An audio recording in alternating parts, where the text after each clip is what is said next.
Hello दोस्तों, कैसे हैं आप सब। आई होप आप सब ठीक होंगे। दोस्तों, आज की हमारी स्टोरी एक ऐसी रिलेशनशिप के बारे में है जो सोशल मीडिया से स्टार्ट हुई। दोस्तों, अगर आपको ये कहानी पसंद आती है तो प्लीज़ मेरे चैनल को सब्सक्राइब कीजिए और मुझे मोटिवेट करें। चलिए दोस्तों, टाइम वेस्ट ना करते हुए स्टोरी स्टार्ट करते हैं। मेरे बड़े कहते थे कि रिस्क रोज़ी औरत के नसीब की होती है और औलाद मर्द के नसीब की। लेकिन अब रोजी ना होने की वजह से औरत आदमी को छोड़ रही है और औलाद ना होने की वजह से मर्द औरत को छोड़ रहा है। ये बात कहाँ तक सही है इसका तो मुझे अंदाजा नहीं, मगर एक बात जिस पर मुझे 100% यकीन है वो है सच्चे दिल से की हुई इबादत और दुआ। सच्चे दिल से मांगी गई दुआ हर बिगड़े काम को संवार देती है। मेरा नाम अनम है। उस वक्त मेरी उम्र 22 साल थी। मेरे पिता ने मेरी शादी शकील नाम के सरकारी कर्मचारी से कर दी थी। शकील की उम्र उस वक्त 24 साल थी। मेरे पिता को उस रिश्ते में पता नहीं ऐसी क्या खूबी नजर आई कि उन्होंने झटपट अपनी हैसियत के हिसाब से दहेज देकर मेरी शादी कर दी थी और विदा करते टाइम ये नसीहत दी मुझे कि अब उस घर से तुम्हारा जनाजा ही उठे। विदा होकर मैं अपने ससुराल आ गई। ससुराल में सास ससुर, एक जेठ जेठानी और एक ननद थी। छोटा सा मकान, 3 मंजिल का एक मकान था जिसमें 3 कमरे, 2 बाथरूम, एक छोटा सा स्टोर रूम था। जिस कमरे में बाथरूम अटैच था वो कमरा मेरा था। ऊपर वाले पोर्शन में मेरा ही कमरा था जो कि सर्दियों में बेहतरीन था, लेकिन गर्मियों में वो तंदूर बन जाता था। हर तरफ से उसमें धूप आती थी। कमरा बहुत तप जाता था। मेरी सास तो बहुत ज़्यादा बोलती थी, उन्हें गुस्सा जल्दी आ जाता था, लेकिन मेरी जिठानी एक अच्छे स्वभाव की नरम दिल औरत थी। सास मेरी और मेरी जिठानी के हर काम में नुक्स निकालती रहती थी। जिठानी ने बताया उनकी आदत है, कोई बात नहीं, बस चुप रहो, उनको जवाब मत दो। शकील सवेरे नाश्ता करके सुबह 7 बजे घर से निकल जाते क्योंकि उन्हें सुबह सबसे पहले पहुंचकर दफ्तर की साफ सफाई करना पड़ती थी। वो शाम 6 बजे तक घर आ जाते थे। शादी के 8 साल में मेरे माँ बाप दोनों एक एक करके दुनिया से रुखसत हो गए। मेरा एक ही भाई था, उसे दिल्ली में जॉब मिल गई थी। वो अपने बीवी बच्चों के साथ वहाँ शिफ्ट हो गया। मेरे ससुर रिटायर सरकारी कर्मचारी थे, उनकी हर महीने पेंशन आ जाती थी। मेरी नंद की अभी शादी नहीं हुई थी, उसके लिए रिश्ते ढूंढे जा रहे थे। मेरे शौहर, जेठ और ससुर की कमाई का एक बड़ा हिस्सा उसकी शादी के लिए बैंक में जमा किया जा रहा था। मेरे जेठ प्राइवेट एक कंपनी में काम करते थे और रात 9 बजे तक घर आ जाते थे। मेरे भी 2 बच्चे हो गए थे, वो भी एक स्कूल जाते थे। वैसे तो मुझे उस घर में कोई खास तकलीफ नहीं थी, लेकिन जिस बात से मुझे बहुत परेशानी थी वो थी गरीबी। गरीबी से मुझे बहुत नफरत थी, मगर यहाँ गरीबी मेरे गले पड़ गई थी। जिंदगी में कोई ऐशो आराम नहीं था। मैं इस गरीबी से छुटकारा पाना चाहती थी, मगर मैं कुछ कर भी नहीं सकती थी। मेरे पास कोई जरिया ना था। मेरी शादी को 9 साल हो गए थे। मुझे और बच्चे नहीं चाहिए थे, इसलिए मैंने हॉस्पिटल जाकर अपना ऑपरेशन करा लिया था, तो मैं इस टेंशन से भी फ्री हो गई थी। मेरी ननद का रिश्ता मिल गया था। उसकी 3 महीने में शादी थी और हम लोग सब शादी की तैयारियों में बिजी हो गए। मेरे पति शकील ने अपने दफ्तर से शादी के लिए 3 लाख रुपए का कर्ज लिया था। जाहिर सी बात है कि वो पैसा शकील की तनख्वाह से ही कटना था। यूं कहा जाए कि और ज्यादा तंगी का वक्त आने वाला था। 3 महीने बाद मेरी ननद की शादी हो गई और वो ब्याह कर ससुराल चली गई। उसकी शादी में मेरा भाई भी दिल्ली से आया और 1 हफ्ते तक रुका। जाते हुए वो मुझे एक टच स्क्रीन मोबाइल दे गया। बच्चे स्कूल चले जाते और वो दोपहर 2 बजे तक आते। हम दोनों देवरानी जिठानी का काम का समय बंधा हुआ था। जिठानी दोपहर का खाना बनाती और मैं रात का खाना बनाती। मुझे दोपहर में 3 से 4 घंटे फ्री टाइम मिलता तो मैं अपने कमरे में चली जाती। अपना फ्री टाइम गुजारने के लिए मैंने अपने असली नाम से एक फेसबुक आईडी बनाई। क्योंकि मैं लड़की थी, मेल और फीमेल की बहुत सारी फ्रेंड रिक्वेस्ट आने लगी, जिसमें ज़्यादातर लड़कों और मर्दों की ही थी। उन्हीं में से मैंने एक बंदे जिसका नाम अरहम था, उसकी फ्रेंड रिक्वेस्ट एक्सेप्ट कर ली। वो जो पोस्ट डालता था वो बहुत अच्छी होती थी, जिस पर बहुत सारे लाइक एंड कमेंट्स आते थे। मैं भी उसकी पोस्ट पसंद करती थी और उसके पोस्ट पर कमेंट करती, और वो मेरे कमेंट का जवाब बड़े ही शायराना अंदाज से देता था।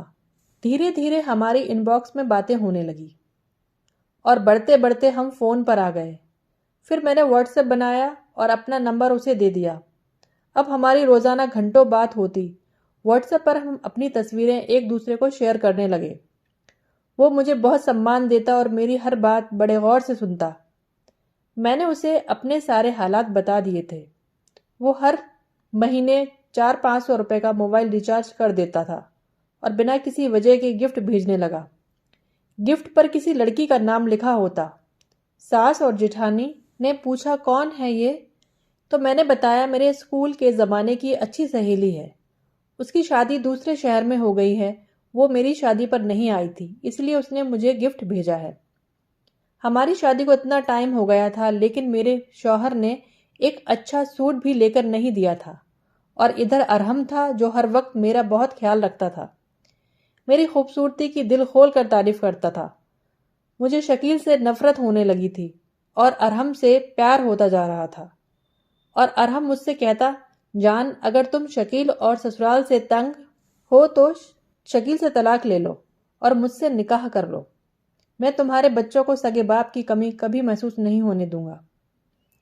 तुम्हें रानी बनाकर रखूंगा, किसी चीज़ की कोई कमी नहीं होने दूंगा। मेरे घर में तुम राज करोगी, तुम्हारी हर ख्वाहिश पूरी करूंगा। हमारे घर में कोई ऐशो आराम की कोई चीज़ ना थी, ना एसी ना कूलर। सारा दिन पसीने में तरबतर रहती। शकील ने कभी प्यार का एक लफ्ज़ भी नहीं बोला था। इधर अरहम हर वक्त अपने प्यार का इजहार करता रहता। अरहम के बहुत जोर देने पर मैंने शकील से तलाक लेने का फैसला कर लिया। उन्हीं दिनों मेरे बड़े बेटे की तबीयत खराब हो गई। शकील ड्यूटी पर था, ना आ सका। मैं उसे अकेले ही हॉस्पिटल ले गई। डॉक्टर ने चेकअप करके दवाई दे दी। शकील जब शाम को घर आया तो मैंने बहुत शोर शराबा करके हंगामा खड़ा कर दिया। शकील को बहुत ताने दिए कि उसे मेरी और मेरे बच्चों की कोई फिक्र नहीं है। शकील ने कहा कि वो ड्यूटी पर था, उसे बहुत ज़रूरी काम था, वो बड़े साहब के साथ था तो उन्हें छोड़कर नहीं आ सकता था। मैं बहुत गुस्से में थी। मैंने कहा, ठीक है, तुम अपने ज़रूरी काम करो, मुझे तलाक दे दो। अब मैं इस जहन्नुम में 1 मिनट भी नहीं रह सकती। मेरे ससुराल वालों ने और शकील ने मुझे बहुत समझाया। शकील ने मुझसे माफ़ी भी मांगी, लेकिन मैं अपनी ज़िद पर अड़ी रही। शकील के साथ मैंने बहुत बदतमीज़ी की और मेरे बहुत ज़ोर देने पर उसने मुझे तलाक दे दी। मैं अपने सारे कपड़े और बच्चों के कपड़े एक बैग में भरकर बस स्टैंड पहुंच गई। 1 घंटे बाद बस आई और मैं अगले दिन अपने भाई के घर पहुंच गई। उसी वक्त इत्तेफाक से बच्चों की 2-2.5 महीने की गर्मियों की छुट्टियां भी थीं। मैंने भाई को नहीं बताया कि मैंने शकील से तलाक ले ली। बस यही कहा कि बच्चों की गर्मियों की छुट्टियां थी, इसलिए आ गई। मेरा भाई बहुत खुश हो गया। हर रोज़ मैं अरहम से फ़ोन पर बात करती थी। उसे मैंने बता दिया था कि मैंने शकील से तलाक ले ली है। वो बहुत खुश हो गया। मैंने उसे बताया कि मैं दिल्ली भाई के घर पर आ गई हूँ। जब मेरी इद्दत पूरी हो जाएगी तो मैं तुम्हारे पास आ जाऊंगी। और मैंने इसी तरह 3 महीने भाई के घर गुजारे। शकील के बहुत फ़ोन आए। वो बच्चों को याद करके बहुत रो रहा था और मुझसे माफ़ी मांग रहा था। मैंने उसको गुस्से में डांट दिया और फ़ोन काट दिया। अरहम ने मुझे अपना एड्रेस भेजा। मैंने कहा, आ रही हूँ। अगले दिन ही मैं ट्रेन में बैठी और अरहम के शहर पहुँच गई। वो स्टेशन पर मुझे लेने आया था। उसके साथ मैं उसके घर पहुँच गई। उसकी बीमार माँ और तलाकशुदा बुआ अपने 3 बच्चों के साथ रहती थी उसके घर में। अरहम की बुआ का राज था। वो बहुत घमंडी और बदतमीज़ औरत थी। अरहम ने मुझे बताया था कि वो अकेला रहता है, मगर यहाँ तो 6 लोग थे। मुझे बहुत मायूसी और दुख हुआ कि अरहम ने मुझसे सरासर झूठ बोला था, मगर अब किया क्या जा सकता था। मैं तो सारे बंधन तोड़कर आ गई थी। जिंदगी तो गुजारनी ही थी। अगले दिन शाम को अरहम ने मुझसे निकाह कर लिया। उसके 3 दिन बाद शकील ने मेरे दहेज का जो भी सामान था मेरे भाई के घर पहुंचा दिया। रात को मुझे पता चला कि अरहम की उम्र 45 साल है और उसने अपनी बीवी को तलाक दे दी है। उसके 3 बच्चे हैं जो उसकी तलाकशुदा बीवी के साथ रहते हैं। कुछ दिन बाद मुझे पता चला कि अरहम फेसबुक पर जिस डिपार्टमेंटल स्टोर की फ़ोटो डालकर खुद को उसका मालिक बताता था, वो उस डिपार्टमेंटल स्टोर का एक मामूली सेल्समैन था। उसे 30,000 रुपये सैलरी उस स्टोर से मिलती थी। जिस घर में वो रहता था वो भी किराए का था। 5,000 रुपये उसका किराया जाता था। यूटिलिटी बिल्स अलग थे। उसकी सैलरी से उसकी माँ की दवाई का खर्चा और उसकी बुआ के बच्चे भी पल रहे थे, और अपने बच्चों को भी वो पैसे भेजता था। मुझे बहुत पछतावा हुआ कि मैंने क्या किया है। अरहम की बुआ सारा दिन मुझ पर हुक्म चलाती और घर का सारा काम मैं करती। 3 टाइम खाना बनाना, घर की सफाई, कपड़े धोने, बर्तन धोने, ये सब काम मेरे जिम्मे थे। शाम तक मैं थक कर निढाल हो जाती। रात 9 बजे अरहम आ जाता, उसे खाना देती, फिर पूरा 1 घंटा उसके पैर दबाती। ये उसका रोज़ का रूटीन था।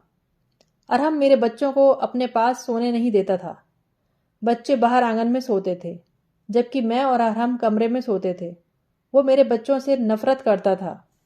उसे मेरे बच्चे फूटी आंख नहीं सुहाते थे। जब अरहम घर आता तो मेरे बच्चे उसे देखकर सहम जाते और छुप जाते। जिस दिन मैंने अरहम से निकाह किया, उसके अगले दिन से ही उसने गिरगिट की तरह अपना रंग बदल लिया था।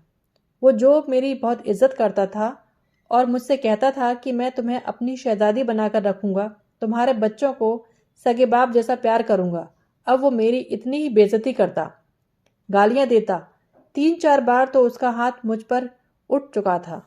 वो मेरे बच्चों को नफरत की निगाह से देखता, उन्हें मेरी आंखों के सामने डांटता भी और मारता भी। मैं तो छोटे जहन्नुम से निकलकर उस बड़े दोजख में आ गई थी। मैं शकील और अरहम का मुकाबला करती तो शकील मुझे ज्यादा ऊंचा दिखाई देता। उसने कभी मुझे गाली ना दी थी, कभी मुझ पर हाथ नहीं उठाया था, ना कभी उसने मुझे पैर दबाने के लिए बोला था। वो तो अपने बच्चों को बहुत प्यार करता था। आखिर वह उसका खून जो थे। सगे बाप की जगह कोई नहीं ले सकता। वहाँ तो सारे घर वाले बहुत अच्छे थे। मुझे वहाँ आराम और सुकून हासिल था, बस थोड़ा पैसे की कमी थी। जबकि यहाँ तो मुझे ना आराम है ना सुकून।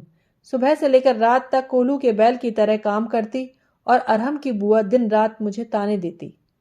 पैसा तो बहुत ही कम था और मेरे बच्चे हर छोटी छोटी चीज को तरसते रहते थे। मैंने अपने पैरों पर खुद कुल्हाड़ी मारी थी। ये सारा बिगाड़ मोबाइल, फेसबुक, व्हाट्सएप की वजह से हुआ था। फेसबुक पर हर बंदे के 2 चेहरे हैं और लोग ज्यादातर 2 नंबरी हैं, जो अपनी चालाकी से दूसरों की जिंदगी खराब कर रहे हैं। मैं भी अरहम की बहुत बड़ी फैन थी, मगर वो भी झूठा और 2 नंबरी इंसान निकला। मैंने बीए किया हुआ था, सोचा कोई जॉब कर लूं, उससे मेरे बच्चों की ज़रूरतें पूरी हो जाएंगी। अरहम ने मुझे जॉब करने की इजाज़त दे दी। अलग अलग प्राइवेट स्कूलों में चक्कर लगाने शुरू कर दिए। आखिरकार 1 माह बाद मुझे घर के करीब ही एक प्राइवेट स्कूल में टीचर की जॉब मिल गई। महीने के 8,000 रुपये सैलरी थी। 4,000 रुपये अरहम की बुआ ने मुझसे ले लिए और कहा, हर महीने तुम मुझे 4,000 रुपये दोगी। मेरे बच्चे बड़े हो रहे थे, मैं उन पर वो बचे हुए 4,000 रुपये खर्च करने लगी। बच्चों को अब और ज़्यादा देखभाल की ज़रूरत थी। अब मैं अपने बच्चों की माँ भी थी और बाप भी। उन्हें अच्छे कपड़े पहनाती थी और अच्छा खिलाती थी। मैं नहीं चाहती थी कि उन्हें किसी चीज़ की कमी महसूस हो। 6 महीने बाद स्कूल वालों ने मेरी तनख्वाह 3,000 रुपये और बढ़ा दी। मेरे पास 7,000 रुपये बचने लगे, जिससे मैं अपने बच्चों की ज़रूरत का सामान खरीद लेती थी। उस घर में मेरी ज़िंदगी जहन्नुम बन गई। मैं बहुत कमज़ोर हो गई। मैं कई बीमारियों का शिकार होती जा रही थी। इसी हालत में मैंने 5 साल गुजार दिए। एक दिन मुझे स्कूल जाने की जल्दी थी, क्योंकि बच्चों के पेपर हो रहे थे। इधर अरहम ने आफत मचाई हुई थी कि मेरी शर्ट का बटन लगा दो। मैं बच्चों के लिए नाश्ता बना रही थी और अरहम बाथरूम में से निकलकर किचन में आ गया और मुझे गालियां देने लगा। बच्चों के सामने उसने मुझे 2-3 थप्पड़ भी मारे। मुझे बहुत गुस्सा आया। उस वक्त मैं सब्जी काट रही थी तो मेरे हाथ में चाकू था। मैंने वो चाकू अरहम की गर्दन पर रख दिया और जवाब में मैंने उसे वही गालियां दी जो उसने मुझे दी थी। मैंने कहा, अगर अपने असली बाप की औलाद हो तो मुझे इसी वक्त तलाक दे दो, वरना ये चाकू तुम्हारी गर्दन पर फेर दूंगी। अरहम मेरा गुस्सा देखकर ही डर गया और खामोश हो गया।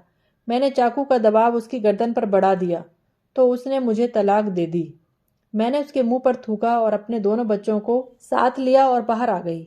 जब स्कूल की छुट्टी का टाइम हो गया तो मैं और परेशान हो गई कि अब मैं कहाँ जाऊंगी। मैं स्कूल में ही बैठी रही, जबकि पूरा स्टाफ और बच्चे सब चले गए थे। स्कूल के बच्चों की देखभाल करने वाली अम्मा ने पूछा, बीवी जी, आपको घर नहीं जाना है क्या? मैंने कहा, अम्मा जी, किस घर में जाऊं? मेरा तो कोई घर ही नहीं है। इतना कहते ही मैं रोने लगी। अम्मा ने मुझे चुप कराया और वो मुझे और मेरे बच्चों को अपने साथ अपने घर ले आईं। घर क्या था, एक गरीबों की बस्ती में एक छोटा सा पुराना टूटा फूटा मकान था। उस घर में उनका बूढ़ा बीमार पति और एक अपाहिज बेटी रहती थी। वो अपनी बहुत थोड़ी सी तनख्वाह से अपना घर चला रही थी। मैं कुछ ही दिन अम्मा के घर में रही। फिर मेरी प्रिंसिपल ने मेरी तनख्वाह 12,000 कर दी। मुझे एक कमरा किराए पर मिल गया, जिसका किराया 3,000 रुपये और बिजली का बिल 500 रुपये था। मैं वहाँ रहने लगी। अब मैंने बच्चों को ट्यूशन पढ़ाना भी शुरू कर दिया। पहले दिन एक बच्चा आया और फिर धीरे धीरे करके 17 बच्चे आने लगे। मैं हर एक बच्चे से 1,000 रुपये ट्यूशन फीस लेती थी। तनख्वाह और ट्यूशन फीस मिलाकर मेरे पास 29,000 रुपये आने लगे। एक दिन जिस घर में मुझे कमरा किराए पर मिला था, उस घर में एक बुजुर्ग आए। उनका चेहरा बहुत नूरानी था। वो बहुत इबादत गुजार इंसान थे। बहुत सारे लोग उनसे मिलने के लिए आए हुए थे। मेरा भी दिल हुआ कि मैं भी उनसे मिलने चली गई। मैंने उन्हें सलाम किया तो उन्होंने मेरे सर पर हाथ रखा और सलाम का जवाब दिया और कहने लगे, बेटी, क्या परेशानी है तुम्हारी? मैंने उन्हें अपनी सारी कहानी सुनाई। वो बोले, बेटी, तुम्हारी एक ही परेशानी है, वो है गरीबी। गरीबी इंसान के लिए एक इम्तिहान होती है। इस गरीबी से निकला जा सकता है, मगर जो तरीका तुमने अपनाया वो सरासर गलत था, जिसकी सज़ा तुम भुगत रही हो। देखो बेटा, दुआ और इबादत इंसान का नसीब बदल देते हैं। तुमने दुनिया की हर चीज़ याद रखी, लेकिन तुम अपने परवरदिगार को भूल गईं। तुम खुदा की इबादत करो और अपने लिए दुआ करो और अपनी की हुई गलतियों की खुदा से माफ़ी मांगो। इंशाअल्लाह बेहतरी आएगी। उन बुज़ुर्ग की बातें मेरे दिल को छू गईं। उनसे मिलकर मुझे बहुत सुकून मिला और फिर मैंने उनकी बातों पर अमल करना शुरू कर दिया। मैं नमाजें और दुआएं खुद भी करती और अपने बच्चों से भी करवाती। धीरे धीरे मेरी ज़िंदगी में सुकून आने लगा और मेरी बीमारियां भी ठीक होने लगीं। 3 महीने ही गुजरे थे कि मेरी मकान मालिकिन आई और मुझसे कहने लगी, एक बहुत अमीर आदमी का रिश्ता है। वो किसी बेसहारा औरत से शादी करना चाहता है। अगर तुम कहो तो मैं उससे बात करूं। वो बहुत पैसे वाला है। वो तुम्हें और तुम्हारे बच्चों को ऐशो आराम की ज़िंदगी देगा। उसकी बीवी कई साल पहले मर चुकी है। उसके 3 बेटे हैं। उसके कई सारे देशों में कारोबार है। मैंने उनसे 2 दिन का वक्त सोचने के लिए मांगा। मैं बहुत परेशान थी। रात बेचैनी में यही सोचती रही कि मेरे बच्चे बड़े हो रहे हैं, उनकी पढ़ाई के लिए भी मुझे पैसा चाहिए। फिर मुझे अरहम की याद आ गई। उसके किए हुए जुल्मों को अब तक ना भूल पाई थी। उसने भी ऐशो आराम की ज़िंदगी के ख्वाब दिखाए थे। मेरे बच्चों को सगे बाप से ज़्यादा प्यार देने का वादा किया था, लेकिन हकीकत कुछ और निकली। मैं समझ चुकी हूँ जो उसने मेरे साथ किया, उसकी जिम्मेदार मैं भी थी। लालच में आकर मैंने अपने हंसते खेलते परिवार को आग लगा दी। देर से ही सही, पर अब मैं जान चुकी थी कि सोशल मीडिया की लाइफ और हकीकत ज़िंदगी में बहुत फ़र्क होता है। शकील एक अच्छा आदमी था जिसकी मैंने कद्र नहीं की। अब मैंने फैसला कर लिया है कि मैं अपने बच्चों को उनके बाप से मिलने दूंगी। आगे और मेहनत करके अपने बच्चों का भविष्य बनाऊंगी। और मैंने अपनी मकान मालकिन को उस अमीर आदमी से शादी से साफ इनकार कर दिया। दोस्तों, मोरल ऑफ द स्टोरी ये है कि ना खुदा ही मिला, ना विसाल सनम, ना इधर के हुए ना उधर के हुए। दोस्तों, आशा करती हूँ आप लोगों को ये कहानी ज़रूर पसंद आई होगी। अगर कहानी पसंद आई है तो प्लीज़ मेरे चैनल को सब्सक्राइब कीजिए और वीडियो को लाइक एंड शेयर कीजिए। चलिए फिर मिलते हैं आने वाले वीडियो में एक नई कहानी के साथ।